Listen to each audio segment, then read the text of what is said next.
सदर डॉक्टर आरिफ अलवी ने डॉक्टर अब्दुल कदीर खान के इंतकाल पर अफसोस का इजहार किया है। अपने पैगाम में आरिफ अलवी ने कहा है कि डॉक्टर अब्दुल कदीर खान ने मुल्क को एटमी सलाहियत से मालामाल करने में मदद की। कौम डॉक्टर अब्दुल कदीर खान के एहसानात को कभी फरामोश नहीं करेगी।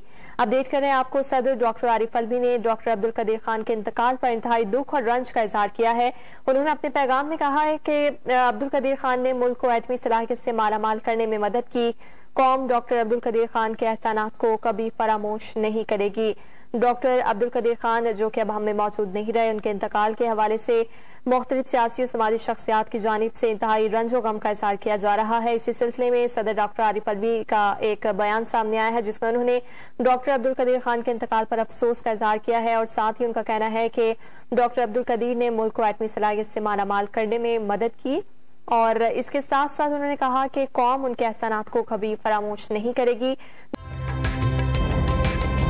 ताज़ा तरीन वीडियोस के लिए हमारा YouTube चैनल सब्सक्राइब करके बेल आइकन प्रेस कीजिए ताकि आपको मिले हर अपडेट सबसे पहले।